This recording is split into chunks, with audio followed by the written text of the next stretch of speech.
It's been 8 months since health authorities in China issued their first warnings about the coronavirus. The Wuhan Health Agency sent this letter to the World Health Organization on December 31st, where it warned about 27 pneumonia cases with serious respiratory symptoms. At the time, the World Health Organization officials advised against imposing any travel or trade restrictions and said only caution should be exercised. According to the Johns Hopkins Coronavirus Resource Centre, 27 cases have become over 25 million, and at least 800,000 people have died with the virus. After weeks of lockdown where billions stayed at home, social distancing has entered the lexicon. Mask wearing is now mandatory, and many countries are facing serious economic consequences with unemployment at record highs. Well, let's find out a little bit more about the current situation. Marieke van der Wef is a public health emergency manager at the European Centre for Disease Prevention and Control and joins us now. Thank you very much for speaking to us. We are seeing, I've just spoken about what's happening in Spain, but in France, Belgium, increasing numbers of daily new infections. Why are we seeing those, and why are we seeing something different now to we were a few months ago with rising numbers of daily new infections, but the number of hospitalisations and the number of deaths not raising as we might have expected? We currently see more than 2 million cases in the European Union and the European Economic Area, and 180,000 deaths have been reported. You know that member states have implemented huge measures that stopped the interaction between people and therefore also stopped the transmission of the virus.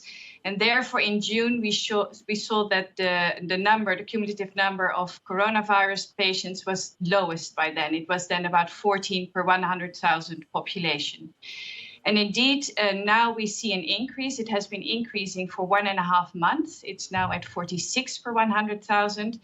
And that is related to the relaxing of the measures by the member states. So people are interacting more, and the question is how far they are adhering to the measures still in place, especially the physical distancing, hand washing, cough hygiene, staying at home when you have symptoms, and other measures that are at national level in place.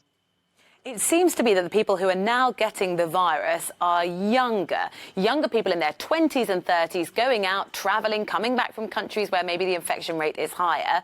But why aren't we seeing the same rises, as I asked before, in hospitalisations or the number of people dying with it? If you look at the epidemiology, the first thing you will see is a rise in the number of notified cases. Then it takes a bit of time before people develop such severe symptoms that they would need hospitalization. So hospitalization is always a bit later than the rise in cases. At the moment, we do see a rise in hospitalization and also in ICU, but it's not in all member states yet. We see that in 6 member states at the moment. If you then look at the death rate, that would come even later. So after hospitalizations increase, you would expect an increase in the death rate. Currently, the death rate is stable in the European Union and the European Economic Area, except for in Spain. In Spain, we also already see a rise in the number of COVID-19 deaths. So it's a matter of the timing. You first see an increase in cases, then in hospitalization, and only after that in death. So you're anticipating that structure will continue to be the same despite the number of cases in younger populations.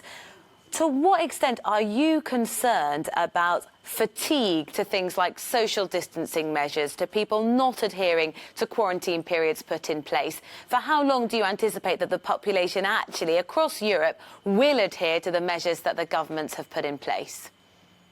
Yeah, that's a good question. And of course, we are looking in the fatigue to the measures. There are studies ongoing that study whether people still adhere to the national measures put in place. And it's a big concern. We think it's super important that people keep the physical distancing and all the other measures that are in place, that they adhere to it as good as they can. Because if we start seeing increases in number of cases and hospitalizations, then we might end up in the same situation as we were in April, May this year. And this I don't think anyone wants. Thank you very much for your insight, Marieke van der Werf, Public Health Emergency Manager at the European Centre for Disease Prevention and Control.